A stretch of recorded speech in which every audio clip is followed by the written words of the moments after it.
हाँ सर आ रही है। Okay sir. Okay sir, again good evening to all of you. Okay चलो स्टार्ट करते हैं फिर आज का इनकम टैक्स। तो आज का इनकम टैक्स में क्या है सर? सैलरी चैप्टर में डिटेल्स डिस्कशन होता है ना, डिटेल्स डिस्कशन इन सैलरी। तो सैलरी में लास्ट वीक मैंने basically not last week, last class मैंने ट्यूसडे या वेडनेसडे वाले जो क्लास हुआ था उसमें हम लोगों ने क्लास क्या डिस्कशन हुआ था? आरपीएफ माने provident fund.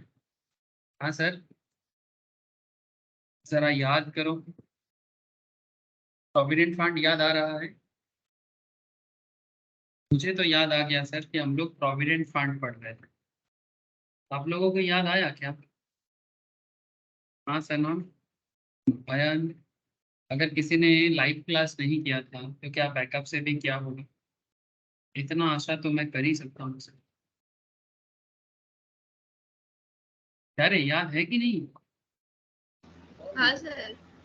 Okay sir, thank you sir.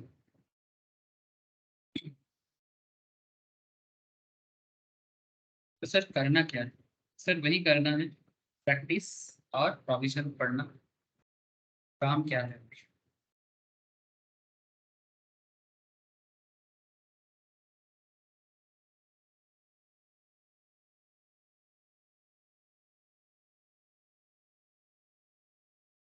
Good evening Sujit.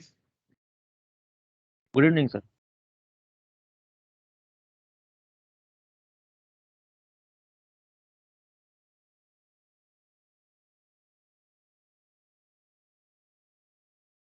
Sir screen share है ना?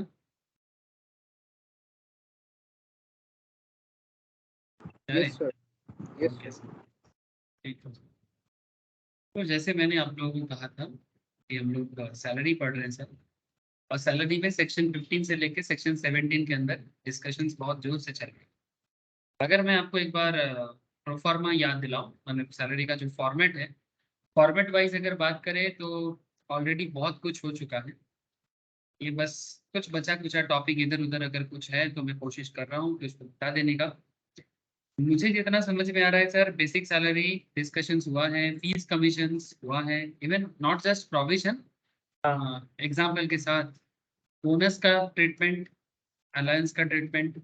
अलायंस के अंदर डीएनएस अलायंस में बहुत बात होता है। हाउस रेंट अलाउंस में स्पेशल डिस्कशंस पहले पहले हो चुका है। मैंने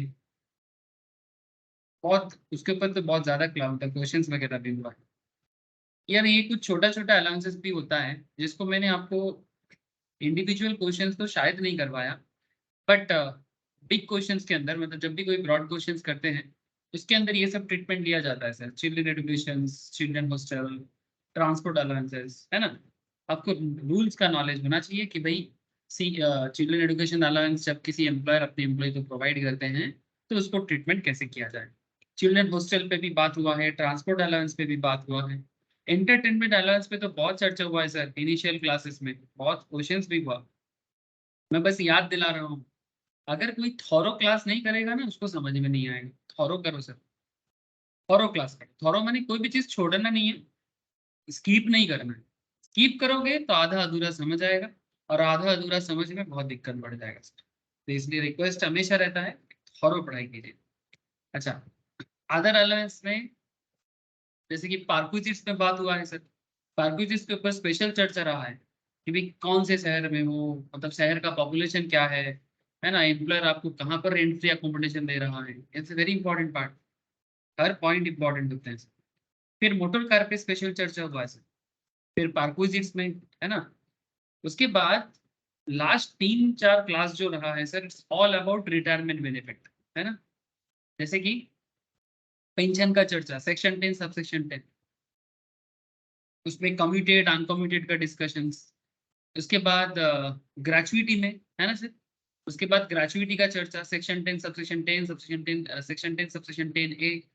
फिर हम लोग लीव एनकैशमेंट में भी बात किए, voluntary retirement compensation, section 10 subsection 10C, as well as retrenchment compensation, section 10 subsection 10B, इसमें भी example questions as well as provision चर्चा हुआ है। ये जस्ट लास्ट 2-3 क्लास अगर आप देखोगे, उससे भी थोड़ा एक क्लास ज्यादा हो सकता है, एकदम एग्जैक्ट नहीं बोलना पॉसिबल नहीं हो सकता हमेशा, बट मैंने करवाया। सर ये ग्रॉस सैलरी कैलकुलेशंस भी हो चुका है, डिडक्शंस का यूज, स्टैंडर्ड डिडक्शंस का यूज, एंटरटेनमेंट अलाउंस का डिडक्शन सेक्शन 16 सबसेक्शन 2, ये सब भी मैंने क्वेश्चंस करवाया।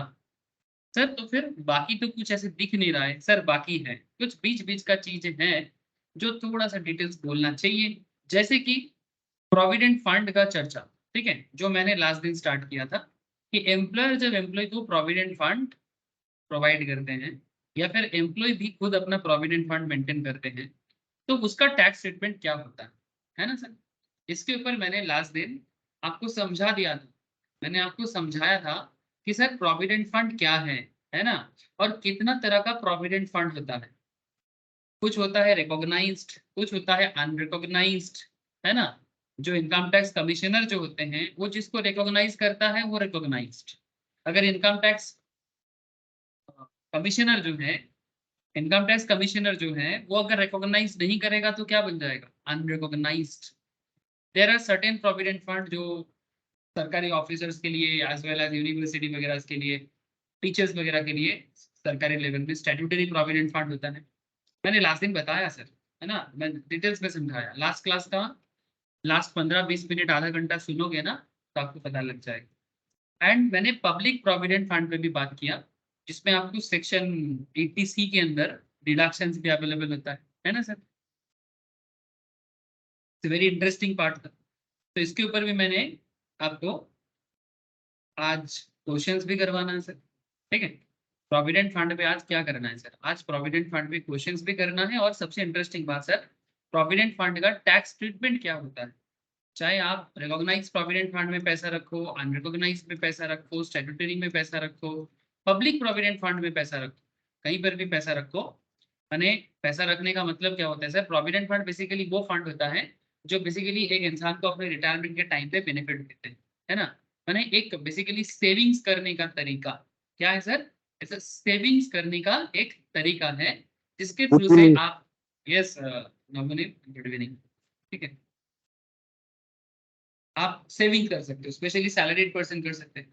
पब्लिक प्रोविडेंट फंड बेसिकली उनके लिए है जो सैलरीड भी कर सकते हैं, बट पब्लिक प्रोविडेंट फंड सबके लिए है, माने जो बिजनेसमैन है, सेल्फ एम्प्लॉयड लोग होते हैं, उनके लिए भी कुछ प्रोविडेंट फंड का मौका होना चाहिए ना, तो वो ये सब कर सकता है। मैंने अगर आप बिजनेस करते हो तो आपके लिए भी प्रोविडेंट फंड में पैसा रखने का सुविधा है, आपको इंटरेस्ट देते हैं सरकार, ठीक है, तो उसके ऊपर बेस करके भी आपका बेनिफिट मिलता है।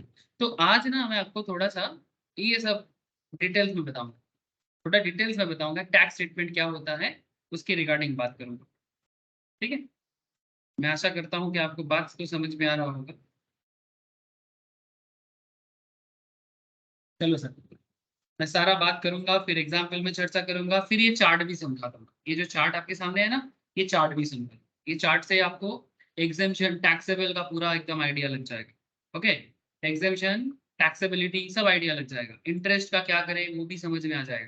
ठीक है, लेकिन पहले ना कुछ नोट्स लिखो सर, मेरे साथ साथ कुछ नोट्स लिखो, फिर एग्जाम्पल करेंगे। ठीक है, बेसिकली आज का दिन मैंने उसे बोलते हैं ना, आज का शाम किसी के नाम, तो ऐसा ही आज का शाम प्रोविडेंट फंड के नाम। ओके सर, ठीक है ठीक है, आप लोग मेरे से ज्यादा समझदार हो। सर रूल बताओ, रूल क्या रूल है। तो रूल तो कुछ ऐसा है कि आप प्रोविडेंट फंड में पैसा रखोगे, और प्रोविडेंट फंड में आप जितना पैसा रखोगे ऑलमोस्ट उतना पैसा, मैंने बेसिकली आपके सैलरी से काट लिया जाता है। ठीक है, आप जब गवर्नमेंट एम्प्लॉय हो या प्राइवेट एम्प्लॉय हो, आपके सैलरी से काटे, और उतना ही पैसा ऑलमोस्ट आपके एम्प्लॉयर भी आपके अकाउंट में जमा करेगा। ठीक है, तो इसमें चलो एक काम करो, नोट बनाओ सर, नोट,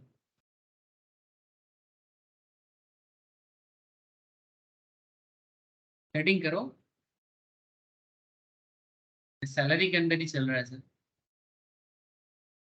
प्रोविडेंट फंड। ठीक है, प्रोविडेंट फंड टैक्स ट्रीटमेंट, ठीक है, tax treatment, provident fund tax treatment.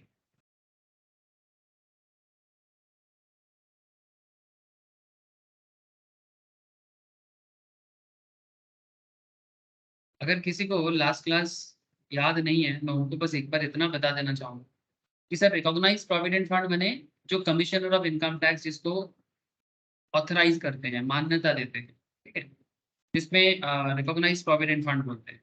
और यूआरपीएफ क्या होता है, जिसको इनकम टैक्स कमिश्नर रिकॉग्नाइज नहीं करेगा।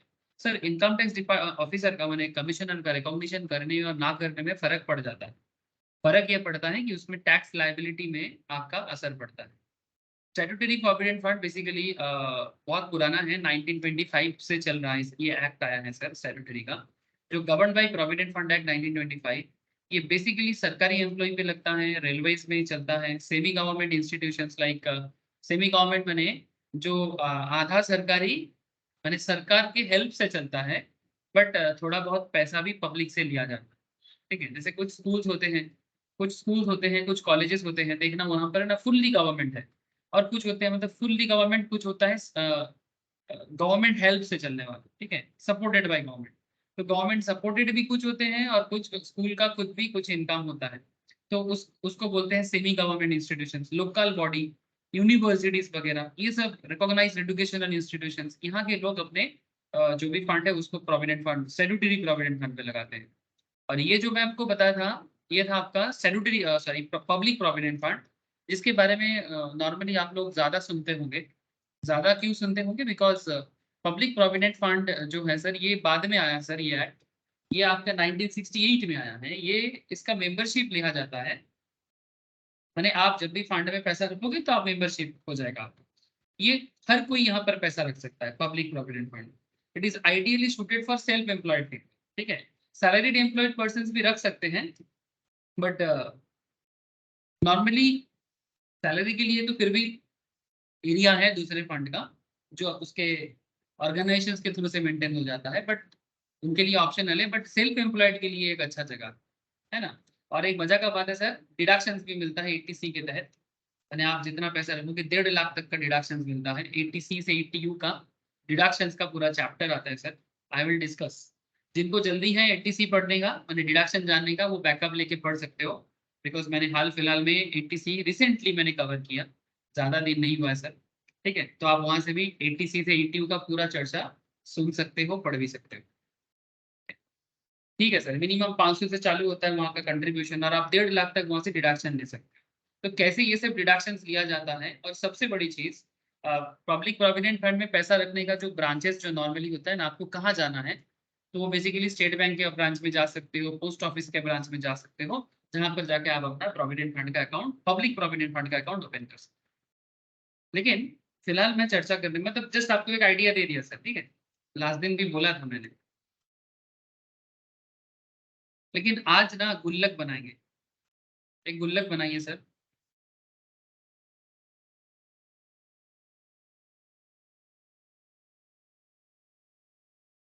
ये ऐसा नहीं है,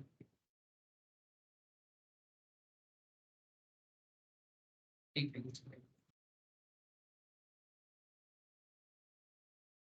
ठीक है ठीक है सर, आप अपने हिसाब से बनाओ, कोई दिक्कत नहीं।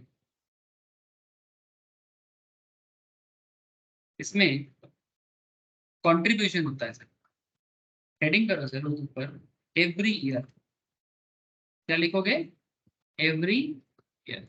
एवरी ईयर क्या होता है, एवरी ईयर आरपीएफ में पैसा जमा होता है। कौन करता है पैसा जमा, सर एवरी ईयर आरपीएफ में, रिकॉग्नाइज प्रोविडेंट फंड में एम्प्लॉयर पैसा जमा करते हैं। कौन सर, एम्प्लॉयर।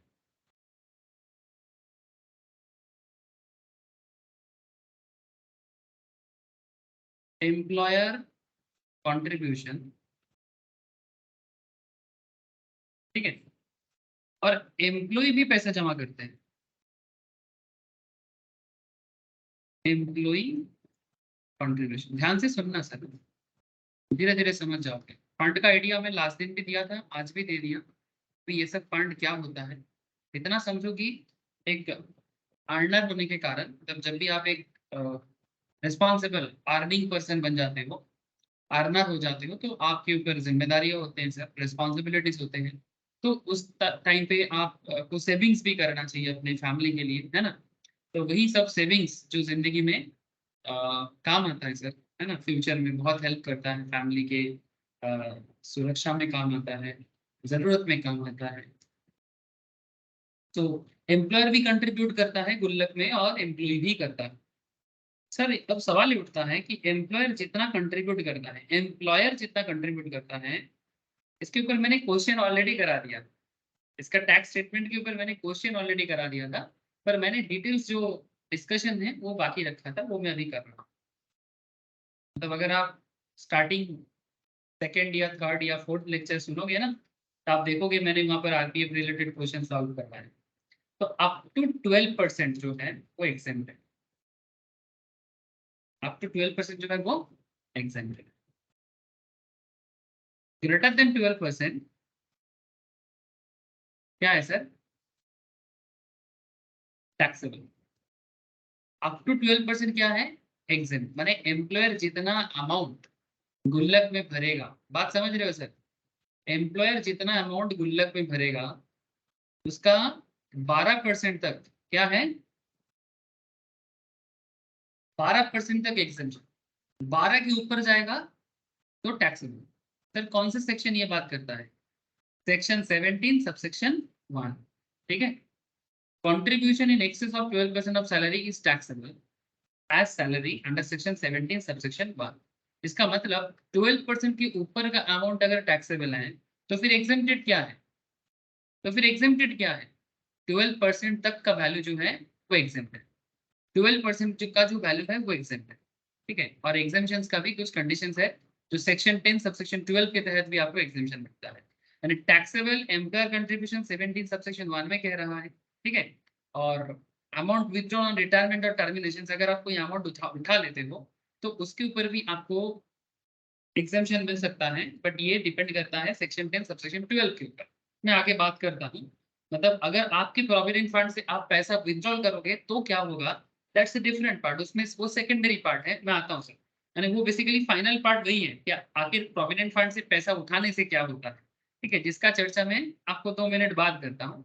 लेकिन फिलहाल आप इतना समझो कि ये जो सेक्शन 17 सबसेक्शन 1 है, ये आपको टैक्सेबिलिटी और एग्जेम्पशन के बारे में बात करता है, ठीक है। और यहाँ पर क्या आप 80C से डिडक्शन अवेल कर सकते हो? The answer is eligible for deduction, okay. Recognise provident fund 80C के अंदर आता है, स्टैट्यूटरी प्रोविडेंट फंड भी 80C के अंदर आता है, मैंने जो ग्रॉस टोटल इनकम के बाद जो 80C 80U का कॉन्सेप्ट है, इसके लिए मैंने रिसेंटली आपको बोला ना, मैंने डिडक्शन कंप्लीट करवा के रखा। आप चाहो तो बैकअप से देख सकते हो, जिसको ऐसा लग रहा है कि मैं जल्दी थोड़ा डिडक्शन पढ़ना चाहता हूँ वो कर सकते हो, और जिनको लगता है नहीं सर धीरे धीरे आप चल रहे हो तो मैं भी अभी धीरे धीरे चलूंगा, आप आराम से मेरे साथ चलो, नो इशू, ठीक है। और पब्लिक प्रोविडेंट फंड में भी 80C एलिजिबल है, सिर्फ यूआरपीएफ में एलिजिबल नहीं है। चलो मैं सब लिखाता हूँ, मैं सारा बात लिखाता हूँ। तो up to 12% exempt, greater than 12% taxable. Taxable माने taxable under the head, taxable under the head sir. Sir ये तो हो गया जितना एम्प्लॉयर कंट्रीब्यूट कर रहा है उसके ऊपर का बात। सर इसके संग और एक चीज होता है, एक तरफ एम्प्लॉयर कंट्रीब्यूट करता है तो दूसरे तरफ एम्प्लॉयर जो कंट्रीब्यूट प्रोविडेंट फंड में करता है ना, उसके ऊपर बेस करके आपको इंटरेस्ट भी मिल सकता है, मिल सकता है नहीं मिलता है। तो आप यहाँ पर लिखो इंटरेस्ट ऑन एम्प्लॉयर कंट्रीब्यूशन, ठीक है। सिमिलर एक एरो इधर भी लगा दो sir, interest on employee contribution, ठीक है, okay sir. Interest on employer contribution, interest on employee contribution. Now question is that आपके फंड में, गुल्लक में, आपके फंड में जब एम्प्लॉयर कंट्रीब्यूट करता है, आपके रिकॉग्नाइज प्रोविडेंट फंड में जब आपका एम्प्लॉयर कंट्रीब्यूट करता है, आपके लिए एक तरह का इनकम बन रहा है, उस इनकम के ऊपर अगर आपको इंटरेस्ट मिल रहा है तो वो भी आपके लिए एक इनकम बन रहा है ना सर। तो इनकम के ऊपर जो प्रोविजंस है up to 9.5% exempted, up to 9.5% exempt है and greater than 9.5% taxable under the head salary. Taxable under the head salary. देख सकते हैं आप इसके अंदर भी सेम बात लिखा हुआ है इस पर्टिकुलर फॉर्मेट के अंदर। Amount in excess of 9.5% per annum is taxable under section 17 subsection 1. Interest credited on employer contribution. ठीक है, interest credited on employer contribution. ठीक है,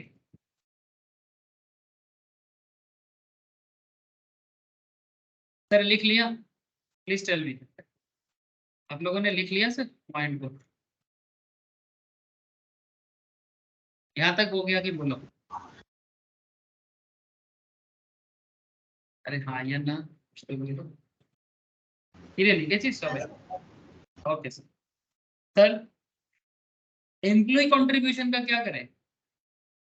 एम्प्लॉय कंट्रीब्यूशन का क्या करें? मैंने एम्प्लॉयर कंट्रीब्यूशन तो टैक्सेबल हो गया।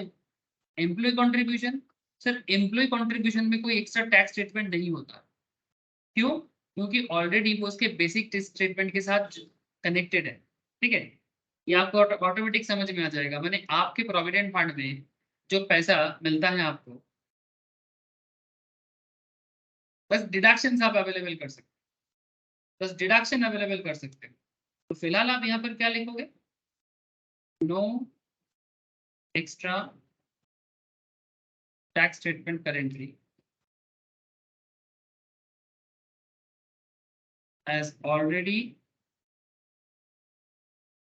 included in basic, already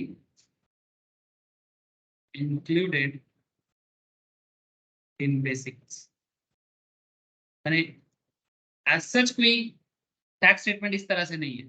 ठीक है, बस आपको एक डिडक्शन अवेलेबल होगा जो आप कहाँ ले सकते हो? ग्रॉस टोटल इनकम के बाद आप अवेल कर सकते हो। ठीक है, उसको हम लोग बोलेंगे eligible for deduction under section 80C। ये बात आप यहाँ पर लिख सकते हो। एक नोट देख के स्टार लगा के बस इतना लिख सकते हो, एलिजिबल फॉर डिडक्शन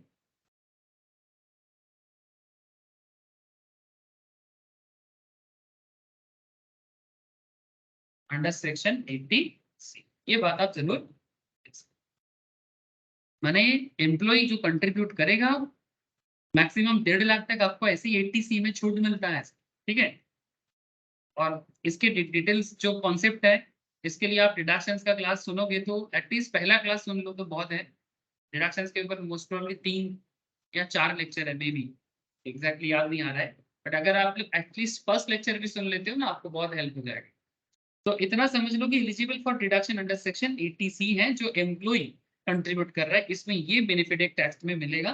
बट बाकी नॉर्मली 9.5% का जो खेल है, इस तरह का कोई बात यहाँ पर है नहीं। मैंने 12% के ऊपर का ऐसा कोई बात इसमें है नहीं। और सर ये जो इंटरेस्ट का जो बात है, इसका क्या कहते हैं? Amount in excess of 9.5% per annum is taxable. Interest credit on employees contribution जो है, amount in excess of 9.5% per annum. जैसे एम्प्लॉयर के केस में आपने देखा ना, एम्प्लॉयर के केस में आपने देखा कि 9.5% के ऊपर आपका क्या बन रहा है सर? 9.5% के ऊपर आपको टैक्सेबल हो रहा है। सिमिलरली एम्प्लॉय के कंट्रीब्यूशन के ऊपर भी जो आपको मिलेगा वो भी टैक्सेबल है, बट इसमें एक कॉन्सेप्ट है। ठीक है, interest credited on contribution by पर सच पर्सन और एम्प्लॉय। जो पैसा आप अपने फंड में डाल रहे हो, आप बात को समझो सर, ये जो पैसा आपके यहाँ पर डाला, चाहे वो 1 लाख हो, 2 लाख हो, 4 लाख हो, जो आपका सैलरी से बेसिकली कटते हुए जमा होता रहता है, एवरी मंथ आपके सैलरी से काटता है और एवरी ईयर आपके फंड में जमा होता है। ठीक है, मैं क्वेश्चन करवाऊंगा तो आपको क्लैरिटी और मिलेगा, बट फिलहाल आप प्रोविजंस पे ध्यान दो। इस पॉइंट पे मैं जो आपको बोलने जा रहा हूँ कि इंटरेस्ट ऑन एम्प्लॉय कंट्रीब्यूशन जो है, और वो भी अगर रिकॉग्नाइज प्रोविडेंट फंड है, तो इस पे प्लीज फोकस करो कि इसमें थोड़ा एक नोट है, मैं नोट को आपको एक बार पढ़ा देता हूँ प्रोविजंस को, फिर मैं इसको आपको लिखाता हूँ सिंप्लीफाइड वे में। तो as per section 10 subsection 11 any payment from provident fund to which Provident Fund Act 1925 applies or from public provident fund would be exempt. Accumulated balance due and becoming payable to an employee participating in a recognized provident fund would be exempt under section 10 subsection 12. ये मैं आपको बाद में बताता हूँ, because ये कौन सा पॉइंट है, ये बेसिकली जब आप पैसा उठाते हो। However, exemption under section 10 subsection 11, 10 subsection 12 would not be available in respect of income by way of interest accrued during the previous year to the extent it relates to the amount of the aggregate of the amount of contribution by that person or employee exceeding 2,50,000 in any previous year in that fund on or after 1st April 2021. तो ये एक further amendment रहा है sir, ठीक है। ये जो fund का बात कर रहे हैं, अगर 2.5 लाख के ऊपर आपका इंटरेस्ट बन रहा है ना, तो उसके ऊपर ये बात कर रहे हैं, ठीक है। और if the contribution by such person or employee is in the fund in which there is no employer contribution, then higher limit of 5 lakh would be applicable for such contribution. And interest accrued in previous year in that fund on or after 1st April 2021 would be exempt up to that limit.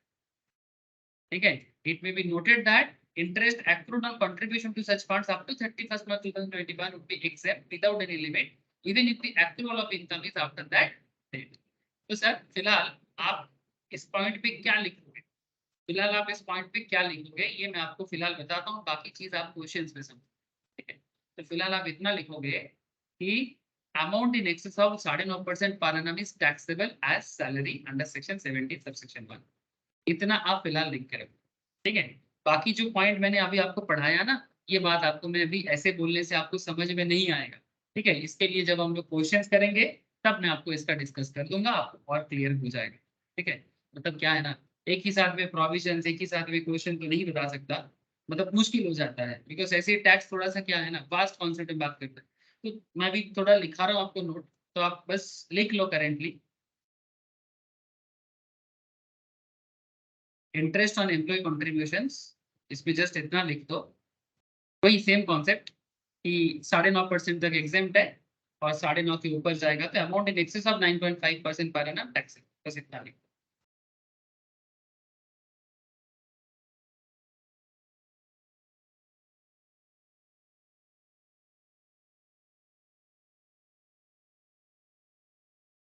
ठीक है, इतना लिखो, फिर आते हैं फिर मैं इसको बताता हूँ।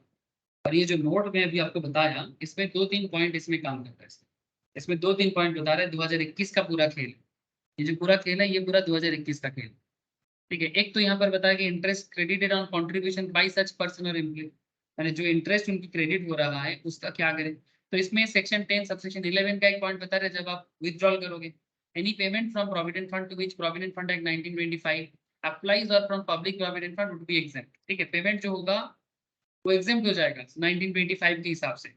Accumulated balance due and becoming payable to an employee participating in a recognized provident fund would be exempt under section 1012. However, the exemption under 1011 or 1012 would not be available in respect of income by way of interest accrued during the previous year to the extent it relates to the amount of the aggregate amount of contribution made by that person or employee exceeding, मतलब person or employee मैंने जो basically उस provident fund में पैसा रख रहा है, ठीक है। अगर वो 2.5 लाख से ऊपर हो गया ना तो फिर exemption अवेलेबल नहीं होगा in any previous year in that fund। ये बात on or after 1st April 2021 से चालू। If the contribution of such person or employee is in a fund in which there is no employer contribution, then यही limit 5 lakh तक would be applicable for such contribution and interest accrued in any previous year in that fund on or after 1st April 2021 would be exempt up to that limit। ठीक है, मतलब ये 5 लाख तक हो जाएगा अगर एम्प्लॉयर कंट्रीब्यूशन कुछ भी नहीं रहेगा तो ये एक स्पेशल पॉइंट 2021 के बाद चालू हुआ है, ये पहले नहीं, ये पहले नहीं। अब ये बात जब आपको मैं क्वेश्चंस करवाऊंगा तभी मैं इस बात को आपको बताऊंगा, लेकिन फिलहाल आपको यहाँ पर एक चीज जो सिंपल चीज है वो याद रखो कि employer contribution up to 12% exempt है, 12% के ऊपर टैक्सेबल है। इंटरेस्ट ऑन एम्प्लॉयर कंट्रीब्यूशन ये सबसे पॉपुलर पॉइंट है, interest on employer contribution up to 9.5% exempt है, 9.5% के ऊपर का है तो taxable. Employee contribution no extra tax treatment normally, already included रहता है बेसिक से, बिकॉज आपके बेसिक से ही आपका प्रोविडेंट फंड का पैसा लेता है, लेकिन आप एलिजिबल हो सकते हो 80C के अंदर। ठीक है, ये एलिजिबिलिटी आपको मिलता है। Interest on employee amount excess of 9.5 per annum, आप इसको टैक्सेबल कर सकते हैं। ठीक है, तो ये है मेनली 2 पॉइंट जो अभी आपको मैं बताया। अब इसके बाद मैं आपको धीरे धीरे कुछ एग्जांपल्स के ऊपर लेके जाऊंगा। ठीक है, जैसे एक छोटा सा एग्जांपल आप अभी मेरे साथ साथ, फिर मैं आपके बुक्स नोट से भी करता है। जैसे मानो एम्प्लॉयर कंट्रीब्यूशन, एम्प्लॉयर कंट्रीब्यूशन की बात में तो एक सैलरी शीट तो ड्रा करना,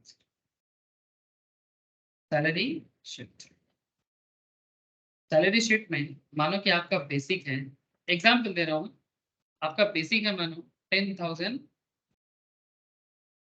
पर मंथ,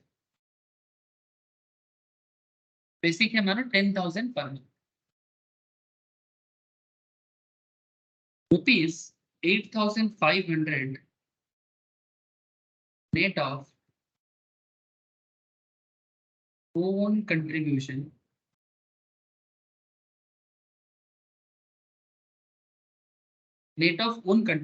to RPF।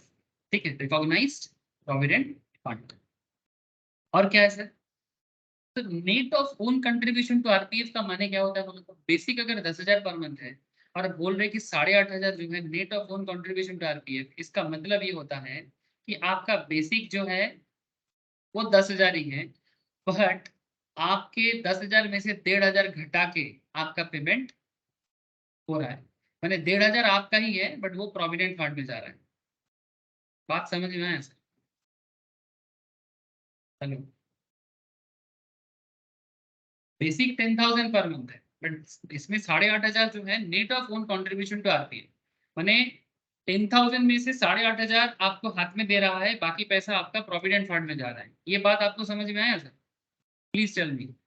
जैसे हम लोग बोलते हैं ना, काट कूट के हाथ में मिल रहा है, ये बात हम लोग बहुत बोलते हैं। क्या आपको ये बात समझ में आया? Please tell me sir,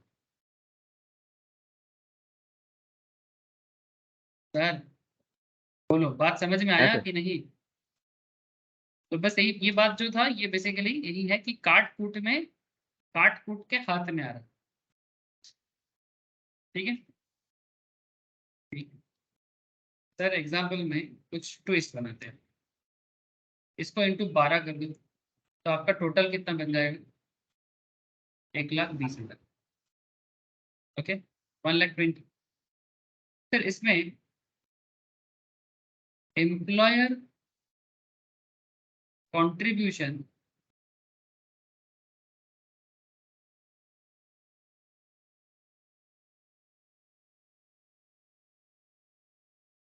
to RPF मैंने रिकॉग्नाइज्ड प्रोविडेंट फंड। सर इसको थोड़ा सा कैलकुलेट करना पड़ेगा। ठीक है, इसको थोड़ा सा कैलकुलेट करना पड़ेगा। अच्छा मुझे इतना बताओ, एम्प्लॉयर कंट्रीब्यूशन टू आरपीएफ कितना होगा? कौन बताएगा मुझे? एम्प्लॉयर कंट्रीब्यूशन टू आरपीएफ कितना होगा? जैसे आपको यहाँ पर मैं दिखा रहा था। हाँ बोलो सर, बोलो। 15%। 1,500। कितना सर? 1,500। 1,500 तो sir monthly.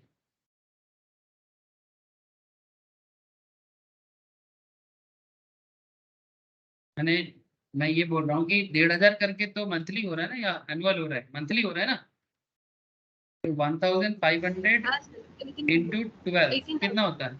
18,000। Thank you sir, है ना? तो 1,500 इंटू 12। ओके, इसमें रूल क्या कहता है? 12% ऑफ सैलरी जो है, ये क्या है सर? 12% ऑफ सैलरी क्या है सर? ये बोलो। Employer contribution to RPF. 12% of salary employer contribution है कि 12% ऑफ सैलरी एग्जेम्प्टेड है? एग्जेम्प्टेड है। Exempted। आपका सैलरी कितना है? 1,20,000 एनुअली, उसका 12% कितना होता है? अरे 1,20,000 का 12% कितना होता है बोलो?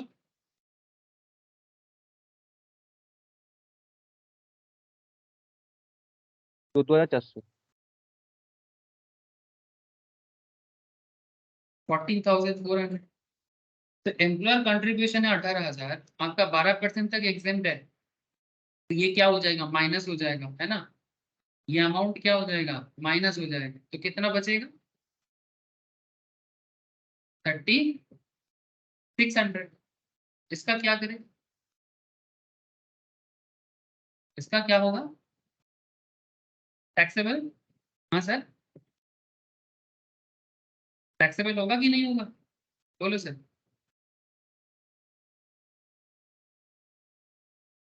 Yes sir. तो ये हो जाएगा आपका टैक्स, ठीक है? तो आप क्या लिखोगे? Employer contribution to RPF, employer contribution to RPF क्या लिखोगे? 36। यस, किसी का अनम्यूट है, बोलो सर। हाँ सैनन की, ओके। सैनन अनम्यूट है क्या? बैकग्राउंड नॉइज है तो।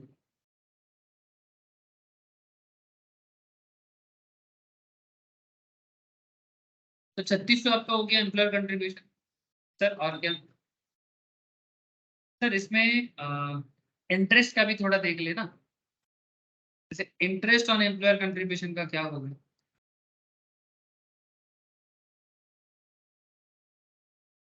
Interest on employer contribution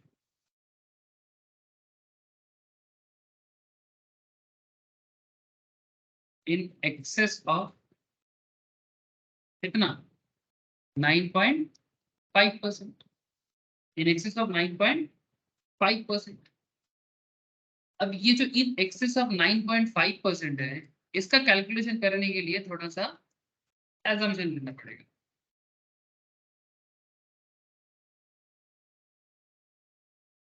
sir ये एजम्पशन मैं इसलिए ले रहा हूँ कि फॉर द अंडरस्टैंडिंग बस मैंने क्वेश्चन है मान, ठीक है? मिस्टर एक्स रिसीव, मतलब क्योंकि इंटरेस्ट का परसेंटेज तो जैसे बोला नहीं है, mister x receive interest of ₹12,000 on provident fund, is 12,000 on provident fund at the rate 12%. At the rate 12%. तो mister x receive interest of ₹12,000, 12 interest मिला उनको 12,000 का प्रोविडेंट फंड में, जिसका परसेंटेज है 12%, ठीक है? तो बेसिकली इंटरेस्ट का अमाउंट है 12% और इंटरेस्ट का परसेंटेज है 12, सॉरी इंटरेस्ट का अमाउंट है 12,000 और परसेंटेज है 12%, ठीक है? नाउ क्वेश्चन इज दैट कि सर इसका कितना अमाउंट टैक्सेबल है? ये बेसिकली सवाल है, बोलो।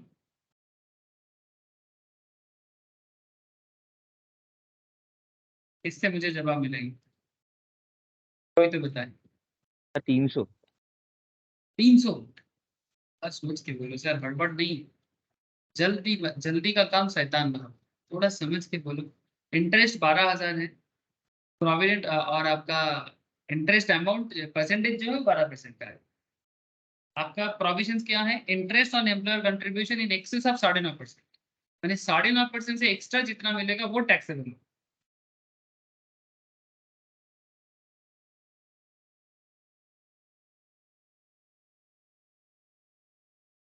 कौन बताएगा? सर आपको इतना पता है कि आपको 12,000 का इंटरेस्ट मिल रहा है, आपको ये भी पता है कि आप 12% का इंटरेस्ट आपको मिल रहा है, एक्स्ट्रा कितना मिल गया आपको? 9.5 से 12 कितना ज्यादा है? 2.5। तो 12,000 का 2.5/12 करो ना, एक्स्ट्रा अमाउंट मिल जाएगा ना? अरे मिलेगा कि नहीं मिलेगा, प्लीज टेल मी। 12,000 आपका इंटरेस्ट है, जिसका वैल्यूएशन एक्चुअली 12% करके आया है, ठीक है? जो भी क्वेश्चन इज दैट आपको 9.5 तक आपको छूट है, तो फिर एक्स्ट्रा अमाउंट आपका टैक्सेबल है। तो एक्स्ट्रा अमाउंट कितना है? 2500. 2500. समझ गए सर? ये आपका क्या हो जाएगा? Taxable interest. समझ गए सर? बस इसी का काम. ये एक एग्जांपल था, बाकी क्वेश्चन में जैसा मिलेगा वैसा करना है. तो 2500 आपका टैक्सेबल इंटरेस्ट हो जाएगा. तो आप अभी मुझे बताओगे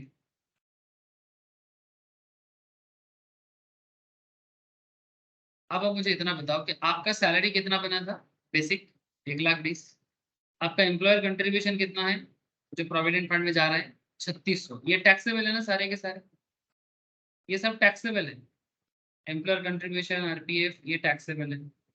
इंटरेस्ट जो है ये भी टैक्सेबल है. तो 1,20,000, 3600 और 2500 टोटल करो कितना होता है? 1,26,000. ठीक है, ये आपका क्या बन जाएगा? This is your gross salary. ठीक है.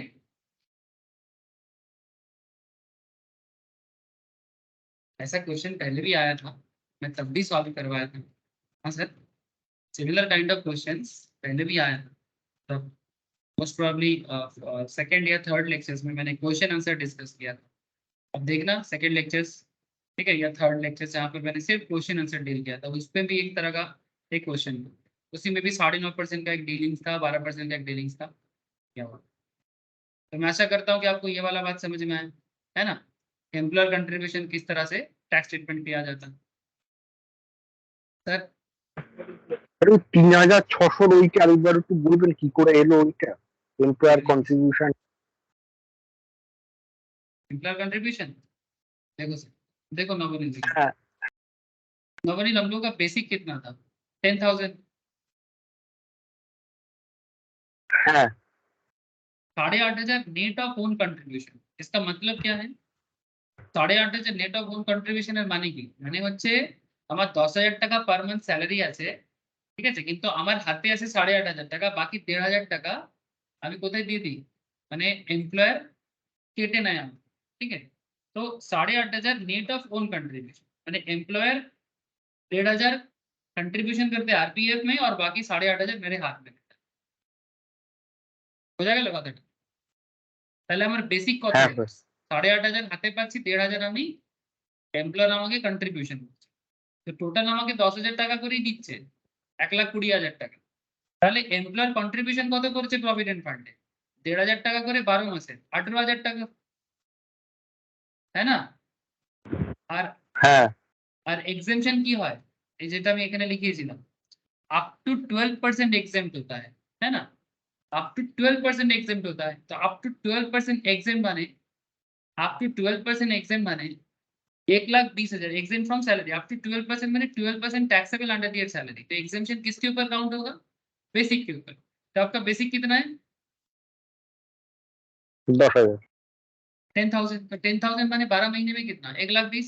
तो 1,20,000 का 12% कितना होता है? 14,400. तो फिर एम्प्लॉयर कंट्रीब्यूशन 18,000 माइनस हो जाएगा 12% ऑफ सैलरी 14,400. तो टैक्सेबल कितना हो जाएगा? 3,600.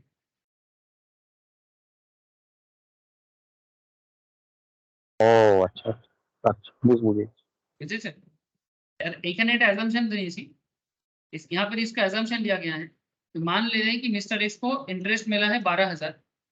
तो अगर मिस्टर एक्स को इंटरेस्ट मिला है 12,000, तो 12,000 पे, और ये भी बोला है कि 12% इंटरेस्ट है, तो नॉर्मली 9.5 तक छूट है, अप टू 9.5 तक एग्जेम्प्शन, उसके बाद टैक्सेबल है.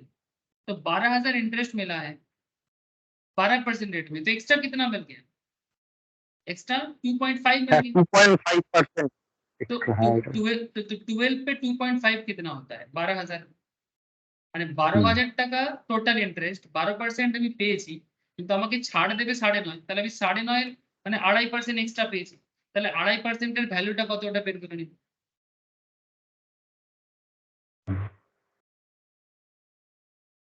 समझ में आया सर? হ্যাঁ तो इस तरह से basic employer contribution as well as interest on employer contributions तीनों ऐड होके आपका ग्रॉस बन गया, तब ये सब सैलरी में ऐड हो जाएगा। ठीक है, अब ये तो बस कुछ बेसिक आइडिया था, लेकिन अभी धीरे धीरे आपको और समझ में आएगा। यहाँ पर मोस्ट प्रोबेबली क्वेश्चन है प्रोविडेंट फंड के ऊपर। चलो एक एग्जाम्पल करते हैं, आप लोगों को थोड़ा सा अच्छा लगेगा। ठीक है, आप लोगों को थोड़ा सा अच्छा लगेगा कि चलो प्रोविडेंट फंड में ऐसा ऐसा क्वेश्चन होता है। फिर मैं और भी बात करता हूँ। मिस्टर ए, ध्यान से देखिएगा सर क्वेश्चन को, पेन ले लें।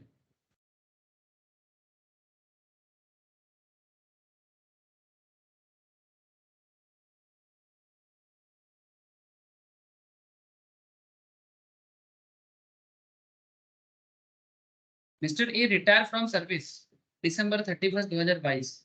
Okay. After 25 years of service, following are the particulars of his income or investment for the previous year 22 days. Okay. ये डिटेल्स आपके सामने दे रहा हूँ। बेसिक पे 16,000 per month for 9 months. Basic पे 16,000 per month for 9 months. Sir ये 9 months क्यों बोला? 9 मंथ्स क्यों बोला? क्योंकि वो दिसंबर में रिटायर कर रहा है, तो आप अप्रैल से काउंट करोगे ना। प्रीवियस ईयर क्या है? 1 अप्रैल 21 से लेके 1 अप्रैल 22 से लेके 31 दिसंबर 2022 तक कितना महीना होता है? 9 मंथ्स होता है, इसीलिए 9 मंथ्स का डेटा दिया। तो 16,000 करके 9 महीने में कितना मिलेगा? 1,40,000। Dearness allowance 50% forms part of retirement benefit. 50% form part of RP, मैंने कॉन्ट्रेक्चुअल बेनिफिट है ये। ठीक है, at the part of employment, जो रिटायरमेंट बेनिफिट का पार्ट आपको यहाँ पर गिवन है।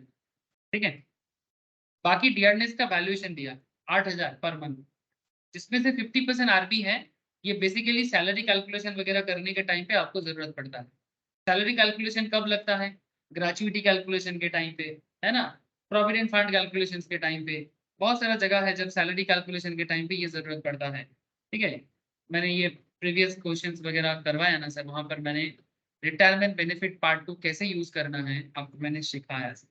प्लीज अगर किसी का मिस है ना, प्रीवियस 3-4 क्लास देखो आप। HRA से लेके मैं बोले जा रहा हूँ। ठीक है, HRA से लेके बोले जा रहा हूँ, जब से मैं हाउस रेंट अलाउंस करवाया तब से बोले जा रहा हूँ कि रिटायरमेंट बेनिफिट का बहुत बड़ा इस्तेमाल होता है, आपको ख्याल रखना पड़ेगा। ठीक है, सैलरी का डेफिनेशन होता है अलग अलग पार्ट में अलग अलग, तो कौन से पार्ट में ये चाहिए होता है ये मैंने बोला है पहले। तो यहाँ पर भी क्वेश्चन में बोला है, तो आपको ध्यान रखना पड़ेगा, जरूरत पड़ने से यूज करना। अच्छा, बाकी डीए का नॉर्मल अमाउंट बोला है 8,000 पर मंथ फॉर 9 मंथ, तो कितना होता है? 72। ठीक है, 8,000 करके 9 month 72, 70। Lump sum payment receive from URPF, मैंने आप प्रोविडेंट फंड में पैसा जमा किया था और वहां से आपको पेमेंट मिला है। ठीक है, आपने प्रोविडेंट फंड में पैसा जमा किया था और वहां से आपको लमसम पेमेंट मिला। Deposit in the public provident fund account 40,000। Deposit in the public provident fund account 40,000। ये इंफॉर्मेशन आपके सामने है। इसके साथ और भी कुछ बोला है, तो क्या बोला देखते हैं। चल, out of the amount received from the unrecognised provident fund, ध्यान रखिएगा सर ये यूआरपीएफ है, मैंने इनकम टैक्स कमिश्नर अप्रूव नहीं किया है। Out of the amount received from the unrecognised provident fund the employers contribution was 2,20,000 and interest thereon is rupees 50,000. The employees contribution was 2,50,000 and interest thereon is 60,000. What is the taxable portion of the amount received from the unrecognized provident fund in the hands of Mr. A for the assessment year 23-24? This is the question. अब आपके मन में एक सवाल चल रहा होगा, sir आपने अभी अभी जो प्रोविजंस लिखवाया सर ये तो आरपीएफ में लिखवाया था, लेकिन यहाँ तो क्वेश्चन यूआरपीएफ में। क्या करें या ना करें, ये कैसी मुश्किल है सर, मुश्किल में पड़ गए हम लोग आरपीएफ पढ़े पर क्वेश्चन में तो यूआरपीएफ दिया है। अब इसके लिए आपको यूआरपीएफ का ट्रीटमेंट थोड़ा सा लिख लेना चाहिए, लेकिन मैं लिखाता बाद में हूँ, पहले करा देता हूँ क्वेश्चंस को, पहले मैं सॉल्व करा देता हूँ सर। ठीक है, तो सबसे पहले ना आपको एक बार शॉर्टकट में मैं एक बार प्रोविजंस रीड करा देता हूँ कि जब जब अनरिकॉग्नाइज्ड प्रोविडेंट फंड में पैसा जमा होता है, क्या होता है, मैं लिखा देता हूँ, इसको भी मैं नोट डाउन करवाऊंगा, बट उससे पहले आपने एक बार यूआरपीएफ के बारे में इतना तो जान लो कि यूआरपीएफ में कंट्रीब्यूशन जो होता है, यूआरपीएफ में जो कंट्रीब्यूशन होता है, क्या वो टैक्सेबल होता है? Not taxable at the time of contribution, contribution में टैक्सेबल नहीं है, ठीक है, ध्यान से देखना sir. Employee contribution not eligible for deduction, माने 80C में कोई डिडक्शन आपको नहीं मिलता, माने no tax treatment simply. Interest के बारे में, interest credited on employee contribution not taxable at the time of credit of interest. Interest credit में भी आपको कोई टैक्सेबिलिटी का मैटर नहीं है, समझ में आया, माने no tax treatment basically. Interest credited on employee contribution no tax treatment again. बस पूरा खेल इस पॉइंट पे है। अमाउंट विथड्रॉन ऑन रिटायरमेंट और terminations, employees contribution is not taxable, employee का जो कंट्रीब्यूशन है वो टैक्सेबल नहीं है सर, एम्प्लॉय का कंट्रीब्यूशन टैक्सेबल नहीं है बिकॉज वो ऑलरेडी बेसिक का पार्ट है। Interest on employee contribution is taxable under the income from income under the salary, sorry गलत बोला, income under the from other source, माने इंटरेस्ट जो एम्प्लॉय कंट्रीब्यूट कर रहा है वहां से जो एम्प्लॉय जो इंटरेस्ट मिल रहा है वो अदर सोर्स में टैक्स ट्रीटमेंट हो जाता है। तो फिर टैक्सेबल क्या होता है सर? एम्प्लॉयर के हाथ, मतलब एम्प्लॉयर का जो कंट्रीब्यूशन है and interest there on is taxable as profit in lieu of salary under section 17 subsection 3। Employer contribution भी टैक्सेबल है और वहां से जो इंटरेस्ट मिलता है वो भी टैक्सेबल है, ये profit in lieu of salary under section 17 subsection 3 का पार्ट। तो फिर क्या मतलब निकला सर? सर मतलब ये निकला कि अनरिकॉग्नाइज्ड प्रोविडेंट फंड में जब पैसा जमा होता है, चाहे एम्प्लॉयर करे चाहे एम्प्लॉय करे, इसमें कोई टैक्स स्टेटमेंट नहीं है, इन सिंपल, ठीक है। बट जब आप वहां से विड्रॉल करते हो, कब विड्रॉल कर सकते हो? Eight the time of retirement या फिर जब आपका जॉब खत्म हो रहा है टर्मिनेशन के टाइम पे। एम्प्लॉइज कंट्रीब्यूशन टैक्सेबल नहीं है बिकॉज ऑलरेडी बेसिक का पार्ट है वो, और इंटरेस्ट ऑन एम्प्लॉय कंट्रीब्यूशन जो है उसमें से जो इंटरेस्ट आता है वो अदर सोर्स में टैक्सेबल होते हैं, वो इनकम फ्रॉम अदर सोर्स में टैक्सेबल होते हैं। लेकिन employer contribution and interest taxable section 17 subsection 3। बात समझ में आया सर? बात समझ में आया? ये है प्रोविजंस, ये यूआरपीएफ का प्रोविजंस है, मैंने लिखा है नहीं बट पढ़ाया। और ये क्वेश्चन जो मैंने आपको अचानक से लिया, ये क्वेश्चन यूआरपीएफ में, तो मैंने लिखा नहीं बट आपको बताया। अब इसी के बेसिस में ये क्वेश्चन आप देखो, तो फिर आपको यहाँ पर जो भी मिला है यूआरपीएफ के कारण मिला है, और आपने पब्लिक प्रोविडेंट फंड में कुछ जमा किया है उसके ऊपर एक क्वेश्चन दिया है। तो सिंपल बात है sir, amount taxable under the head salary का जो कैलकुलेशन करोगे, employer share in the payment received from URPF, कितना अमाउंट है, जितना आपने यूआरपीएफ से उठाया उसमें से एम्प्लॉयर कंट्रीब्यूशन कितना, देख लो। एम्प्लॉयर कंट्रीब्यूशन 2,20,000 और एम्प्लॉयर का इंटरेस्ट कितना मिला है कंट्रीब्यूशन पे 50,000, एम्प्लॉय का है 2,50,000 और इंटरेस्ट है 60,000, ठीक है। तो क्या करोगे सर इसको? सर बहुत सिंपल कैलकुलेशन हो जाएगा। Employer share in the payment received from URPF 2,20,000 taxable है, इंटरेस्ट ऑन एम्प्लॉयर 50,000 भी टैक्सेबल है, तो टोटल 2,70,000 टैक्सेबल। और amount taxable under the head other source में क्या जाएगा, जो सैलरी का पार्ट है नहीं, बट 60,000 जो है वो अदर सोर्स में जाएगा, लेकिन कुल मिला के टोटल 3,30,000 टैक्सेबल होगा। Total amount taxable from the amount received from the fund is 3,30,000, ये आपका टैक्सेबल होगा। इस पूरे खेल में क्या टैक्सेबल नहीं है? इस पूरा खेल में टैक्सेबल नहीं है एम्प्लॉय कंट्रीब्यूशन जो 2.5 लाख का है, ठीक है, क्योंकि एम्प्लॉय जो कंट्रीब्यूट कर रहा है उसका सैलरी बेसिक के पार्टी है ना सर, इसीलिए उसको यहाँ पर नहीं दिया गया, सिंपल बात। तो बाकी 3,30,000 क्या हो जाएगा? 3,30,000 टैक्सेबल। सर 80C का डिडक्शन अवेलेबल नहीं है, since the employee is not eligible for deduction under section 80C for contribution to URPF at the time of such contribution, the employee share received from URPF is not taxable at the time of withdrawal as this amount has already been taxed at his salary income, माने उसके basic का part में वो है, ठीक है। और 80C में URPF एलिजिबल नहीं है, माने डिडक्शंस का जो चैप्टर है जो मैं बार बार आपको बोल रहा हूँ, सेक्शन 80C से 80U का एक लंबा चर्चा है सर, मैंने हाल फिलहाल में कंप्लीट एक बार करवाया। ठीक है, जिनको जरूरत है वो जरूर कर सकते हो, जरूरत सबको है, आज नहीं तो कल तो करना ही है।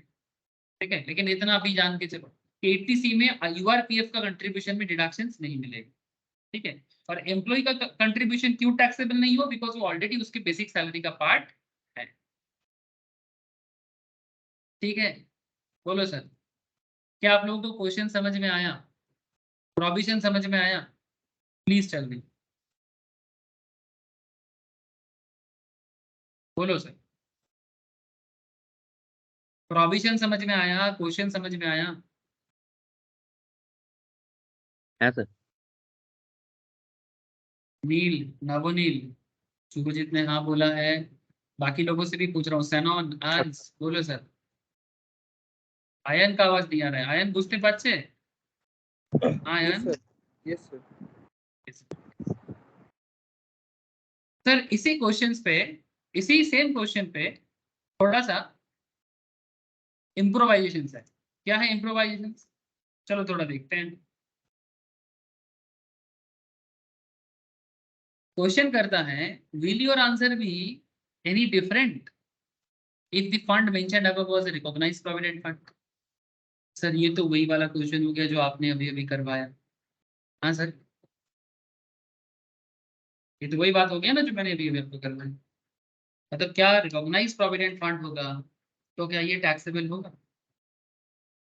ये मतलब आंसर क्या होगा? टैक्सेबल तो कहीं ना कहीं होगा, कहीं ना कहीं नहीं होगा, लेकिन क्वेश्चन ये है कि क्या आपका आंसर अलग होगा अगर ये रिकॉग्नाइज प्रोविडेंट फंड है? तो चलो सर देखते हैं कि क्या आंसर होगा। अगर ये आरपीएफ है तो क्या होगा? बहुत इंपॉर्टेंट पॉइंट है, ध्यान से देखना सर। अच्छा, क्वेश्चन का मेन पार्ट एक बार याद करो। हाँ सर, क्वेश्चन का मेन पार्ट एक बार याद करो। क्वेश्चन जो पूछा था, मिस्टर ए रिटायर कर रहा है सर्विस से on December 31, 2022 after 25 years of service, following are the particulars. जिसमें बेसिक दिया था 16,000 per month for 9 months 1,44,000, dearness पे इतना था 72,000 का, lump sum payment receive from the URPF था 6 लाख का, डिपोजिटेड इन द पीपीएफ था 40,000। ठीक है, मेन पॉइंट जो है सर वो लमसम पेमेंट जो यूआरपीएफ में जमा कर रहे हो, और मेनली यहाँ पर पूछा था out of the amount received from the URPF fund, the employer contribution 2,20,000, interest is 50, employees contribution 2,50,000, interest is 60. What is the taxable portion of the amount received from the URPF in the hands of Mr. A? But यहाँ पर हम लोग इस URPF की जगह इसको हम लोग क्या समझ रहे हैं? RPF समझ रहे हैं। हम लोग क्या समझ रहे हैं सर? RPF समझ रहे हैं। और इसका जवाब क्या है बोलो तो? फिर इसका जवाब ये है कि आपने जो भी रीपेमेंट रिसीव किया ना, since the fund is a recognized one and the maturity is taking place after a service of 25 years, the entire amount received on the maturity of RPF will be fully exempt from tax. Entire amount जो आप retirement के time पे receive कर रहे हो ना recognise provident fund से, पूरा का पूरा टैक्स एकदम फुल्ली एग्जेम्प्ट है 25 साल काम करने के बाद। सर क्यों? सर नॉर्मली 5 साल के बाद ही एग्जेम्पशन हो जाता है, 5 साल काम करने के बाद ही एग्जेम्पशन हो जाता है। ये तो 25 साल बहुत लंबा टाइम दे दिया। ये देखो यहाँ पर बोला है एग्जाम अंडर सेक्शन 10 सबसेक्शन 12। ये कौन सा बात कर रहा हूँ मैं? रिकॉग्नाइज प्रोविडेंट फंड पे। कि रिकॉग्नाइज प्रोविडेंट फंड में जब आप लंप सम से पैसा विड्रॉल करते हो, लंप सम से पैसा विड्रॉल करते हो, कब करते हो? या तो रिटायरमेंट के बाद या तो आपका टर्मिनेशन के बाद।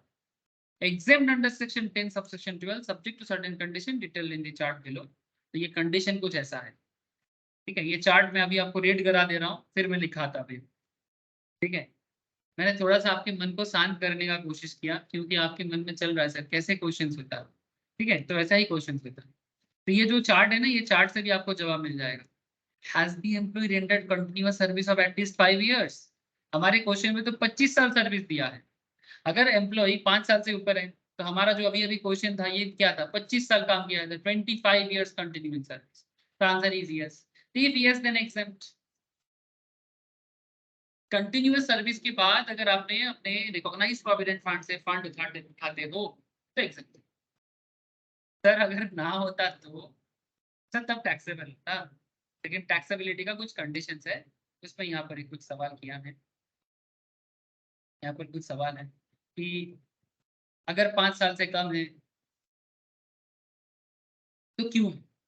अगर 5 साल से कम है तो क्यों है? इफ 5 years नहीं है तो आंसर इज नो, कि नहीं 5 साल नहीं किया। मानो कि 25 साल नहीं 3 साल में रिटायर कर रहा है या 4 साल से रिटायर कर रहा है, तो सवाल करते हैं are his service terminated due to his ill health, माने क्या तबीयत खराब के कारण जॉब छोड़ रहा है? या सेकेंड पॉइंट, कॉन्ट्रैक्शन और डिसकंटिन्यूअस ऑफ एम्प्लॉयर्स बिजनेस, क्या एम्प्लॉयर का बिजनेस किसी कारण से डिसकंटिन्यू हुआ है? कॉन्ट्रैक्शन मैंने बाधा हुआ है, मैंने कोई रोक लगा है, मैंने लॉकआउट, बिजनेस में होता है ना लॉकआउट हो जाता है, स्ट्राइक वगैरह, डिसकंटिन्यूएशन, और any other cause beyond the control of employee, माने कुछ ऐसा कारण है कि जो एम्प्लॉय के कंट्रोल के बाहर है, जिसके कारण उसने जॉब नहीं कर पाया। अगर सवाल ऐसा है, if the answer is yes, अगर ये फर्स्ट क्वेश्चन का जवाब यस है, सेकंड क्वेश्चन का जवाब भी यस है, थर्ड क्वेश्चन का जवाब भी यस है, इसमें से कोई भी क्वेश्चन का जवाब अगर यस है, देन अगेन आपको जो टर्मिनेशन में मिलेगा ना प्रोविडेंट फंड का पैसा आरपीएफ के एग्जाम। बट अगर आप इस तीनों का क्वेश्चन का जवाब ना हो जाता है, देन फिर से सवाल, फिर से सवाल, अगर ना हो जाता है ना जवाब हाँ की जगह, फिर सवाल ये है क्वेश्चन पे क्वेश्चन, अगर ना हो गया, is the entire balance standing to the credit of the employee transferred to his individual account in any RPF maintained with his new employer? Is the entire balance, मतलब जितना भी प्रोविडेंट फंड में balance अभी है, is the entire balance standing to the credit of the employee, जो उसको मिलने वाला है, transferred to his individual account in any recognized provident fund maintained with his new employer, क्या उसके न्यू एम्प्लॉयर के पास मेंटेन हो रहा है जहां पर अभी वो काम कर रहे हैं? If yes, then again नहीं। आपने मानो पहले कभी ए लिमिटेड में काम करते थे, but due to any reason आपने काम नहीं कर पाया, ठीक है, अब ए लिमिटेड छोड़ के आप बी लिमिटेड में आ गए, तो सवाल करते हैं कि sir is the entire balance standing to the credit of the employee transfer to his individual account of any RPA maintain with his new employer, और टर्मिनेशन के बाद जब बी लिमिटेड से भी आपका रिटायरमेंट हो गया, तो उसके बाद भी अगर आपको मिल रहा है तो क्या एग्जेम्प्ट होगा? Answer is yes. बट अगर ये ना है, अगर ये ना है, नो, देन टैक्सेबल हो जाएगा।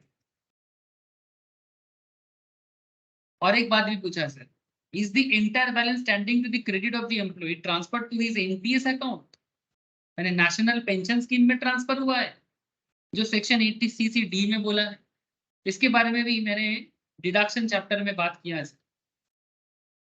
ठीक है, फिर से करूंगा, बट अगर किसी को जल्दी लग रहा है कि इसे थोड़ा डिडक्शन पढ़ना है, पढ़ लो। नेशनल पेंशन स्कीम के अकाउंट में ट्रांसफर कर रहे हो क्या? जो सरकारी सुविधा दिया जाता है वहां पर आप अगर ट्रांसफर कर देते हो, 80CC(d) के तहत मेंटेन होता है और वहां पर भी डिडक्शन मिलता है, and notified by the central government, if yes then again exempted, but again अगर इसका जवाब भी ना है तो टैक्सेबल।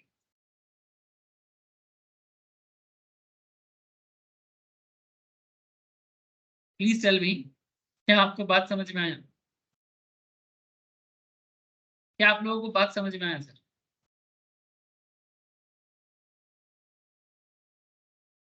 मैंने एक एम्प्लॉय किसी के पास कितना साल तक काम कर रहा है, नॉर्मली 5 साल कंटिन्यू काम करने के बाद अगर उसके क्रेडिट में कोई भी प्रोविडेंट फंड बैलेंस है और उसका जॉब खत्म होने के बाद अगर उसको वो मिल रहा है टर्मिनेशन पे या फिर विथड्रॉ कर रहा है, तो 5 साल के कम अगर कोई है काम करने वाला, तो उसका रीजन क्या है कि क्यों ऑर्गेनाइजेशन पे 5 साल काम नहीं किया? इल हेल्थ, बिजनेस डिसकंटिन्यूएशन, या फिर बियॉन्ड कंट्रोल, यानी कोई एक्सीडेंट वगैरह हो गया, हाथ पैर कुछ हो गया है, ऐसा कुछ, ठीक है, बियॉन्ड कंट्रोल ऑफ दी। ये इसका जवाब सर प्लीज टेल मी ना, मैंने तो बहुत सिंपल सीधा साधा कॉन्सेप्ट में बताया, प्लीज बोलो सर समझ में आया कि नहीं आया? मतलब आरपीएफ का एक्यूमुलेटेड बैलेंस एग्जेम्प्टेड कब होता है और कब नहीं होता। नॉर्मली एग्जेम्प्टेड होता है, आरपीएफ का एक्यूमुलेटेड बैलेंस एग्जेम्प्टेड है, यूआरपीएफ का नहीं। यूआरपीएफ में क्या होता है आपको मैंने अभी बोला कि जब आप यूआरपीएफ का बैलेंस उठाओगे तो आपके साथ क्या होगा, मैंने आपको बोला। और आरपीएफ में कंट्रीब्यूशन में टैक्स लगता है, बट हमारे करंट क्वेश्चंस पे कंट्रीब्यूशंस के बारे में कुछ बोला नहीं। कंट्रीब्यूशंस हुआ है, हमें सिर्फ पूछा था कि भाई जब रीपेमेंट होता है सेक्शन 10 सबसेक्शन 12 के तहत एग्जेम्पशन होगा कि नहीं। तो जो क्वेश्चंस हम लोगों ने अभी अभी किया, इस क्वेश्चंस में 25 साल काम किया तो एग्जेम्प्टेड है। স্যার এখানে কোনো এমপ্লয়ি ভিআরএস নিলেও কি এক্সাম্পট হয়ে যাবে? हाँ ऑब्वियस, अगर वॉलंटरी रिटायरमेंट भी लेता है तब भी एग्जेम्पशन होगा, बट वो 25 साल का मतलब 5 साल के ऊपर होना चाहिए। हाँ हाँ 5 साल के नीचे अगर रिटायर मतलब वीआरएस लेगा तो फिर उसका रीजन तुम ढूंढना पड़ेगा। 5 साल के नीचे अगर तुम रिटायर करते हो तो फिर रीजन बताओ। अगर ये सारा कंडीशन जो ईएस का कंडीशन है अगर वो फुलफिल करे तो ठीक है, अगर ईएस का कंडीशन फुलफिल ना करे मतलब अगर नहीं करता है तो फिर नो है, तो फिर टैक्सेबल हो जाएगा। लेकिन इसमें दो स्पेशल अच्छा पॉइंट जी। दिया था, ठीक है, इसमें दो स्पेशल पॉइंट था। या तो अगर ना है तो क्या आप अपने न्यू एम्प्लॉयर के पास अपने अकाउंट को ट्रांसफर किए हो जहां पर अभी मेंटेन हो रहा था और उसमें आपका बाकी कंटिन्यूएशन ईयर चला है, देन आपको एग्जेम्पशन मिल जाएगा। अगर आपने न्यू एम्प्लॉयर के पास ट्रांसफर नहीं किया तो क्या आपने नेशनल पेंशन स्कीम में ट्रांसफर किया जो सेंट्रल गवर्नमेंट नोटिफाई करता है, अगर वहां पर भी बात यस बन जाता है फिर भी एग्जेम्प्टेड हो जाएगा। बट अगर दोनों का जवाब ना है तो टैक्सेबल हो जाएगा। ये है रूल्स। ओके ठीक है, तो सवाल बड़ा सिंपल है, वेयर द एक्यूमुलेटेड बैलेंस मतलब जुगाड़ किया मतलब जो आपका बैलेंस बना है is recognized provident fund becomes taxable, the tax payable in each of the years would be computed as if the fund had been an unrecognized provident fund and the difference in tax would be payable by the मैंने समझ रहे हो sir, माने जब भी आपका recognise provident fund का पैसा भी टैक्सेबल हो जाता है तो ऐसा ही कैलकुलेशन का कॉन्सेप्ट बनेगा जैसे कि कोई अनरिकॉग्नाइज फंड का बैलेंस है, जैसे कि कोई अनरिकॉग्नाइज प्रोविडेंट फंड का बैलेंस, और जो भी डिफरेंट अमाउंट होगा टैक्स पेमेंट करने का वो एम्प्लॉय अपने पॉकेट से देगा। ठीक है, जो भी बैलेंस बनेगा टैक्सेबिलिटी का वो एम्प्लॉय अपने पॉकेट से देगा। मैंने ऐसे फील हो जाएगा मतलब ऐसा सोचेगा कि जैसे वो यूआरपीएफ है, कोई रिकॉग्नाइज प्रोविडेंट फंड नहीं है। बट ये कंडीशन तब भी होता है जब ये सब ना का जब सब जवाब जब ना होता है तब, मतलब यहाँ पर ना, यहाँ पर ना, फिर यहाँ पर ना, सब जवाब जब ना हो जाए तभी वो यूआरपीएफ कैटेगरी में चल जाता है। मतलब भले ही आरपीएफ है फिर भी यूआरपीएफ हो जाएगा। बोलो सर, समझ में आया?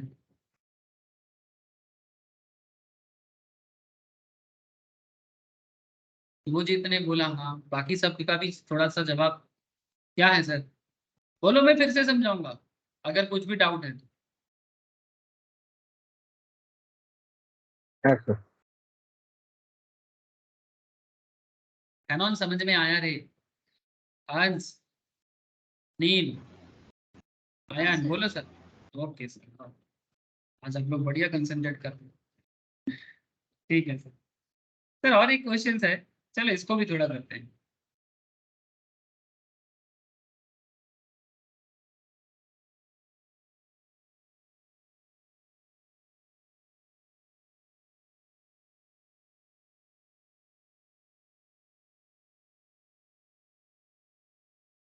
Mr. D is working in XYZ Limited and has given the details of his income for the previous year 2022-23.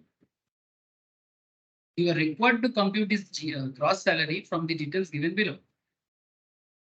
Basic salary 10,000 per month. TA 8,000 per month. 50% RP है, जरूरत पड़ने से यूज करेंगे। Commission as a percentage of turnover 0.1%। Turnover during the year 50 lakh बोला है, bonus है 40,000, gratuity है 25,000, His own contribution to RPF है 20,000। एम्प्लॉयर कंट्रीब्यूशन टू आरपीएफ है 20% of his basic salary. Interest accrued in the RPF है 13% per annum. That is 13,000. Try करोगे sir? मुझे लग रहा है कि हो जाना चाहिए, यानी क्योंकि आप लोगों ने अभी अभी आरपीएफ का कॉन्सेप्ट देख लिया, बोनस ग्रेचुइटी भी आप लोगों ने किया है, तो क्या बोलते हो, ये वाला क्वेश्चन अभी ट्राई करोगे मेरे साथ? चलो मैं टाइम देता हूँ, आप लोग ट्राई करो, मैं भी सॉल्व करता हूँ. हाँ স্যার এখানে যেটা বলেছে যে ওন কন্ট্রিবিউশন টু আরপিএফ 20,000 টাকা, সেটা কি পার মান্থ না হবে নাকি এটা অ্যানুয়ালি হবে? এটা हाँ बोला है is own contribution to recognise Gratuity provident fund 20,000. नहीं, ये एनुअली दिया है सर, ठीक है, ये एनुअल कंट्रीब्यूशन से दिया है. Own contribution, employer contribution 20% of his basic and interest accrued in RPF 13% per annum 13,000. ठीक है, जो मंथली है डेटा है वो मंथली बोला है. चलो ट्राई करो sir, try to solve this question. अगर ये सॉल्व हो जाए तो एक कॉन्फिडेंस आ जाएगा कि जब भी ऐसा क्वेश्चन आएगा क्या करना है ना, जब भी ऐसा क्वेश्चन आएगा तो क्या करना. तो सबसे पहले ना बेसिक निकालो, डीए निकालो, कमीशन निकालो, बोनस निकालो, ठीक है, फिर ग्रेचुइटी का वर्किंग नोट करके निकाल लो. ठीक है, सिमिलरली आपका आरपीएफ का भी वर्किंग नोट करके निकालो. ठीक है, और इंटरेस्ट पेमेंट का जो भी होगा उसके हिसाब से निकालो.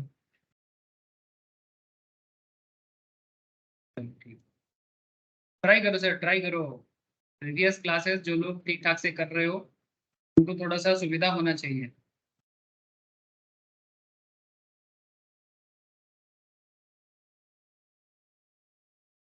স্যার এখানে গ্র্যাচুইটি তো পুরোটাই আসবে, কারণ সেটা কন্টিনিউয়াস অফ সার্ভিসের মধ্যে নিচ্ছে। सोचो सर, सोचो, मैंने क्लास करवाया, मैं कुछ नहीं बोलूंगा अभी, अभी तुम लोग सोचो. मैं तो बोला अभी ग्रेजुएट में बहुत सारा सवाल किया, तो खुद सोच के करो, फिर मैं कर रहा हूँ, देखते हैं.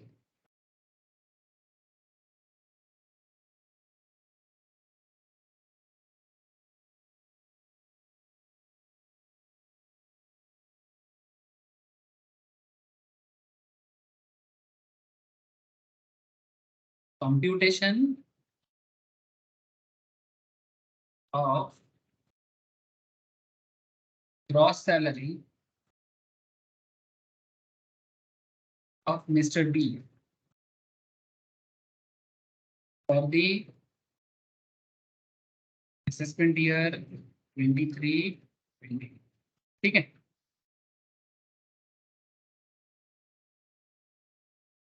बेसिक कितना दिया है 10,000 करके 12 मंथ्स का, तो आपका हो जाता है 1,20,000. टीएनएस अलाउंसेस 8,000 करके पर मंथ बोला है, तो 12 महीने का हो जाएगा 96,000 है ना.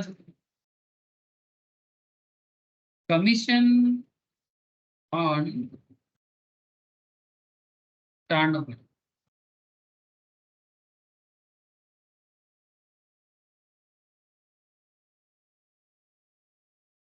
Commission on turnover Sir, 2,92,740.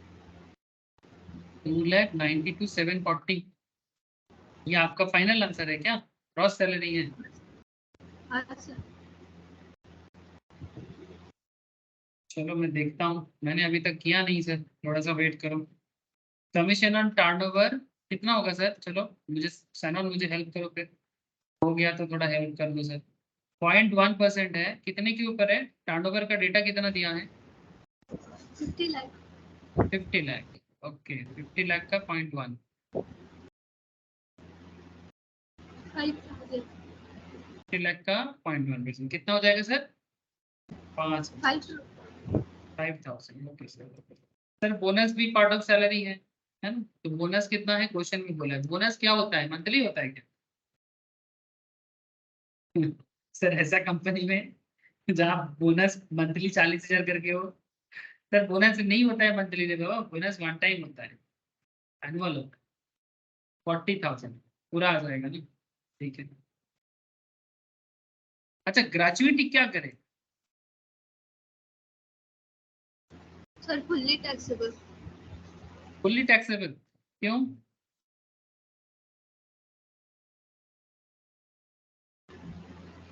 काम कर रहा है और निकाला है तो फुल्ली टैक्सेबल होगा। काम कर रहा और निकाला, अगर रिटायरमेंट के बाद होता तो फिर कुछ एग्जेम्पशंस के बारे में सोचते हैं, है ना सर। ग्रेजुएटी क्लास ठीक से करो सर, बहुत डिटेल्स में हुआ है। ग्रेजुएटी में आप एक नोट दे सकते हो, ठीक है। ग्रेजुएटी में आप एक नोट दे सकते हो, बस इतना लिख दो, नोट 1 बोल के या वर्किंग नोट 1 बोल के, जो ठीक लगे। ग्रेजुएटी रिसिव्ड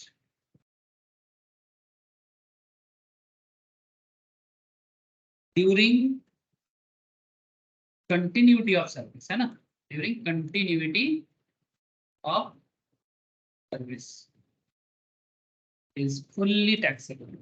फुल्ली, एकदम हम लोगों ने ऐसा इमेज बनाया था ना सर, रोता हुआ इमेज, है ना, टैक्सेबल है तो रो रहा है, ऐसा ही बात हो गया सर। तो कितने का ग्रेजुएटी? 25,000।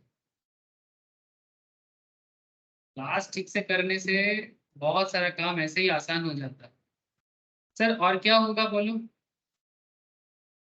प्रोविडेंट फंड, इसी के लिए तो पूरा एम्प्लॉय एम्प्लॉयर कंट्रीब्यूशन, क्या करेंगे एम्प्लॉयर कंट्रीब्यूशन? एक काम कर लेते, इसका कुछ नोट दूंगा।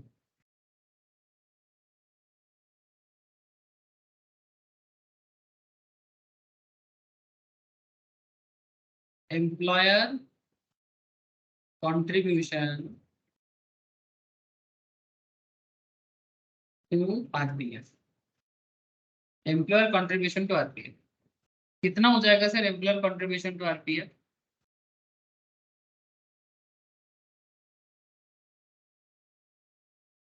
Sir, employer contribution to RPF, हाँ बोलो बोलो बोलो।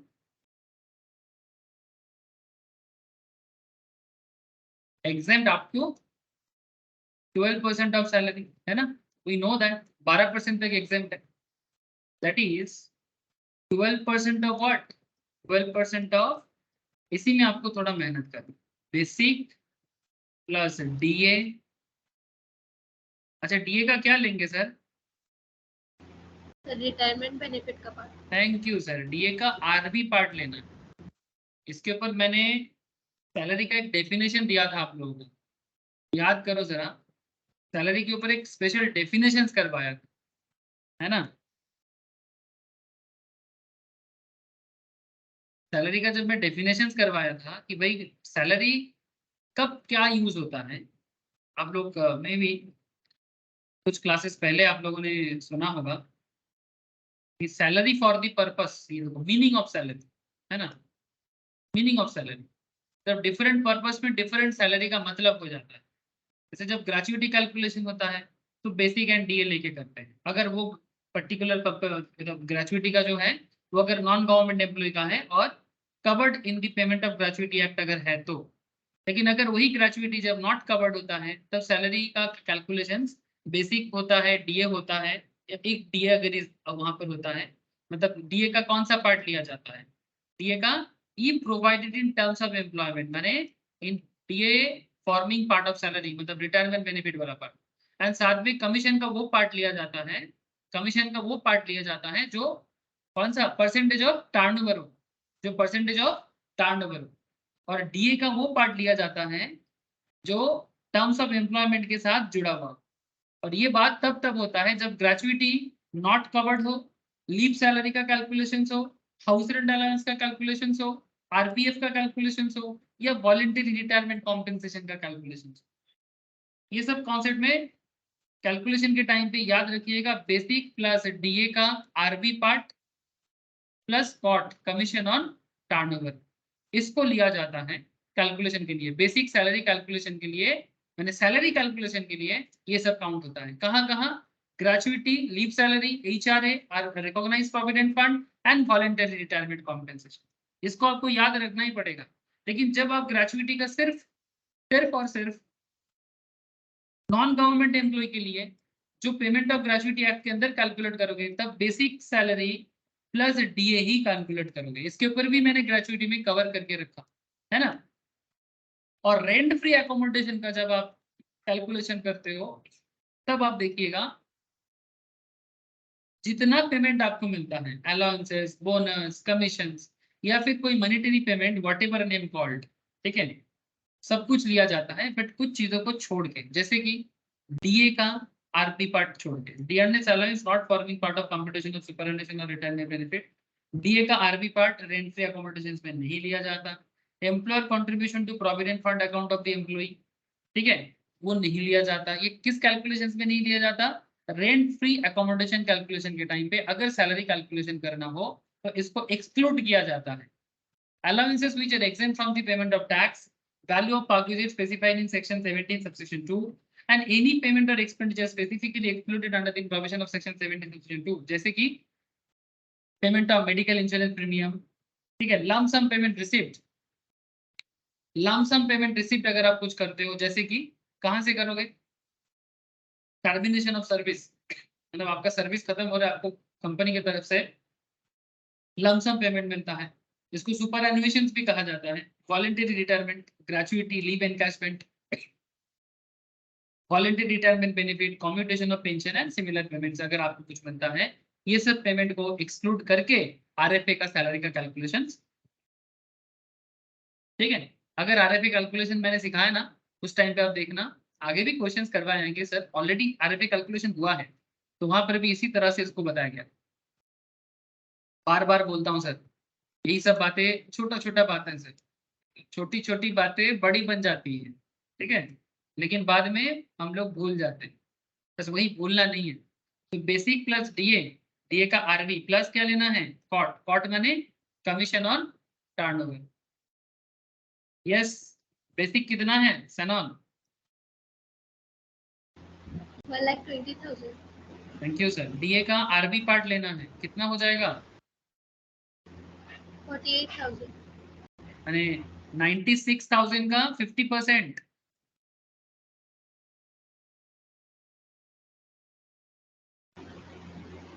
48,000। मैंने 96,000 का 50%, मैंने 48,000। Yes sir. और commission on turnover already calculate हो चुका है, 5,000, है ना। COT मैंने COT किसके ऊपर कैलकुलेट करोगे? इसके ऊपर 5,000 ऑलरेडी हो चुका है, आप लोग कैलकुलेट कर चुके हो। 50 लाख का 0.1%, तो कितना होगा टोटल?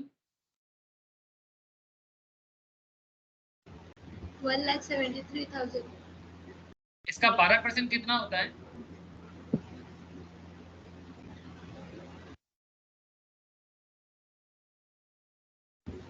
20,760। Thank you sir. तो 2760 आपका क्या हो जाएगा? टैक्सेबल क्या है आपका? Exempted. Sir exemption. Exempted sir, thank you. तो फिर यहाँ क्या करना है सर? क्वेश्चन में क्या बोला था? क्वेश्चन बोला था कि own contribution in the RPF is 20,000, employer contribution 20% of his basic salary. तो उसका बेसिक सैलरी कितना है? हाँ सर, उसका बेसिक सैलरी कितना है?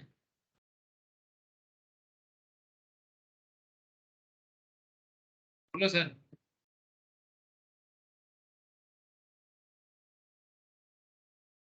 अरे बेसिक कितना है रे? 1,20,000। Thank you sir. सिर्फ सर नहीं बोले, employer contribution to RPF 20% of 1,20,000, 1,20,000 का 20%, है ना। ये ब्रैकेट छोड़ दो, ऐसे दिखा सकते हो। तो ये आपका कितना बन जाएगा? सर इसको ना एक काम करो, थोड़ा इनसाइड कॉलम में बनाओ तो सुविधा होगा। तो ये हो जाएगा आपका 24,000। यहाँ से आप माइनस कर दो एग्जेम्प्ट, ओके, जिसका आपने ऑलरेडी नोट बना चुके हो, वर्किंग नोट 2। कितना एग्जेम्प्ट हुआ? 20,760। तो टैक्सेबल क्या हो जाएगा? 24,000 माइनस 20,760, टैक्सेबल क्या हो जाएगा?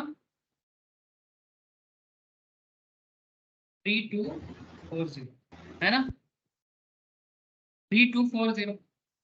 सर इंटरेस्ट एक्रूड इन आरपीएफ, आपके प्रोविडेंट फंड में जो इंटरेस्ट मिला है, interest accrued in the RPF 13% per annum करके 13,000 मिला है। इस इंटरेस्ट का क्या करें?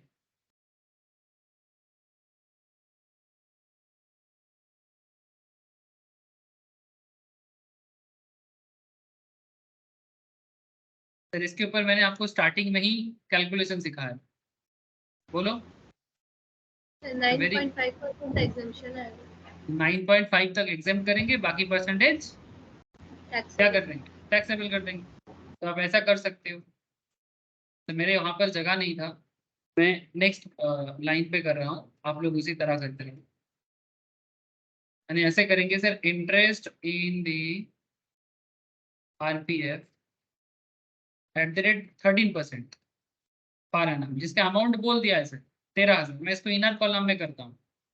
यहाँ से आपको माइनस करना है exempt amount, exempt at the rate 9.5% per annum, ठीक है? आपको पता है कैसे हिसाब करना है? कितना एक्स्ट्रा मिला है सर? 13,000 इंटू 3.5 ना, डिवाइडेड बाई 13 कितना होगा? 9,500।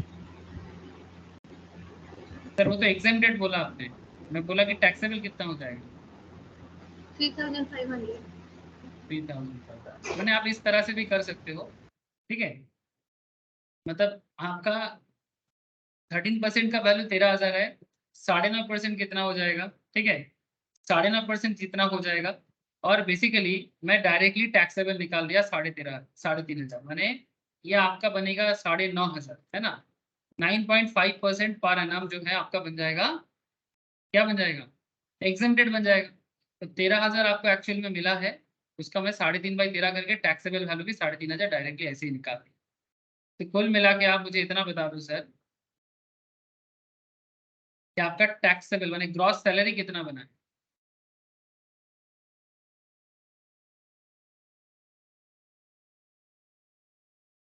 जितना अमाउंट आपने अभी तक जोड़ा सबको जोड़ो, 1,20,000, 96, 5,000, 40,000, 25,000, 3240 एंड 3.5। मुझे लग रहा है कि इसका जवाब सही हुआ है, मुझे सैनॉन ने जवाब सही दिया। बोलो सर। 2,97,40। 2,92,700। बाकी और किसी का ये जवाब आया था? अरे, और किसी का ये आंसर आया था?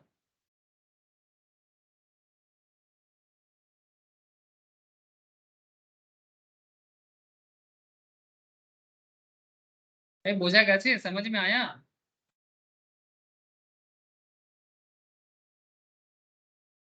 Yes sir. ठीक है सर, हो जाएगा कैसे तो?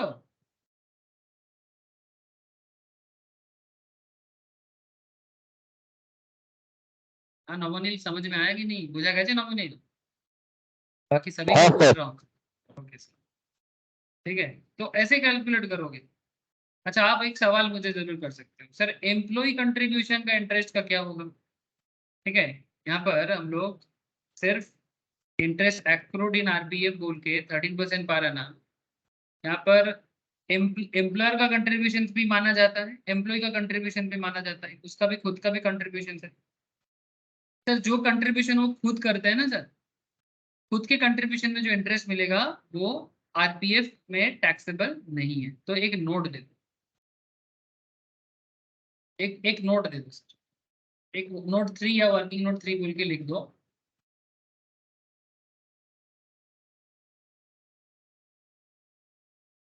एम्प्लॉइज कंट्रीब्यूशन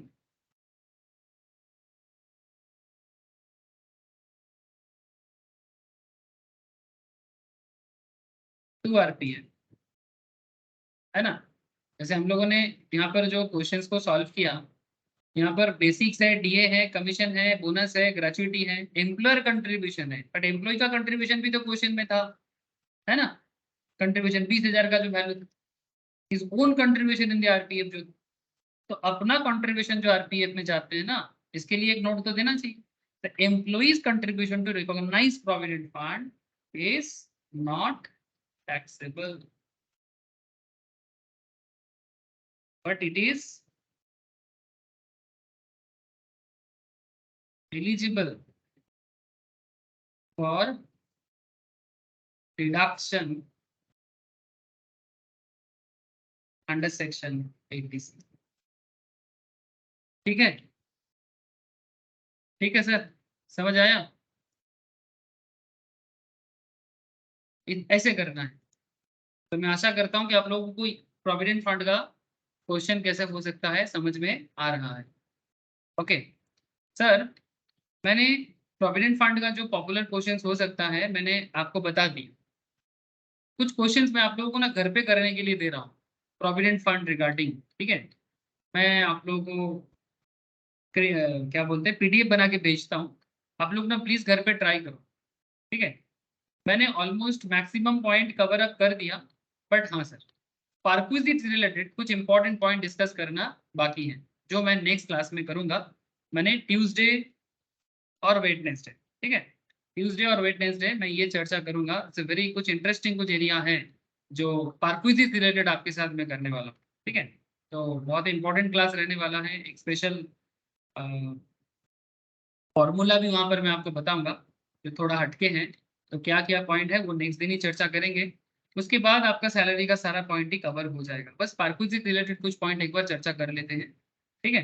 बाकी मेरे हिसाब से मैंने इंपॉर्टेंट सारा पॉइंट डिस्कस कर दिया, ठीक है। बाद तो कुछ और क्वेश्चंस होगा तो बस क्वेश्चंस प्रैक्टिस कर लें, बाकी ज्यादा कुछ और है, ठीक है सर। तो बाकी डिस्कशंस ट्यूसडे करते हैं और वेडनेसडे करते हैं, ठीक है। मैं आशा करता हूँ कि आज का प्रोविडेंट फंड समझ में आया आप लोग। प्रोविडेंट फंड रिलेटेड मैं कुछ क्वेश्चंस आपको और देता हूँ। इसमें मैं SPF, URPF, RPF and PPF सभी का एक कॉम्बिनेशन बना के मैं क्वेश्चन दे रहा हूँ। उसका मैं सोल्यूशंस नेक्स्ट क्लास में करूँगा। तो उसमें ना स्ट्रेटेजिक प्रोविडेंट फंड का भी थोड़ा चर्चा हो जाएगा और पीपीएफ का भी, बट मोटा मोटी आपको ज़्यादातर आरपीएफ और यूआरपीएफ से ही सवाल होता है। तो उसका मैं आपको बता दिया, मैंने टेबल भी आपको समझा दिया, इसलिए ज़्यादा और नोट नहीं लिखाया, ठीक है। बाकी टेबल बहुत अच्छा है सर, टेबल को एक बार मतलब अपना सा नोट बना लो, जो टेबल से आपको बेसिकली प्रोविजन समझा रहा था और एक फ्लो चार्ट समझाया ना, वो टेबल और फ्लो चार्ट आप खुद एक नोट बना लो। मैं तो यही बोलूंगा सर, ठीक है। जो टेबल मैंने आपको पास पढ़ाया और जो फ्लो चार्ट मैंने आपको बताया, जो बेसिकली रीपेमेंट के ऊपर था कि जब प्रोविडेंट फंड कंप्लीट हो जाता है और रिटायरमेंट के बाद जब प्रोविडेंट फंड से पैसा निकाला जाता है तब उसका क्या ट्रीटमेंट होता है, यस नो करके जो था, ये आप अपना खुद से एक नोट बना लो, आपको हेल्प करेगा। ठीक है सर, तो फिर आज इतना ही है, गुड नाइट। फिर नेक्स्ट क्लास मंगलवार सुबह में। ओके ना, okay sir, Thank you, sir. Thank you sir, Good night, sir. Good night sir, bye sir, thank you sir. Thank you sir. Sir call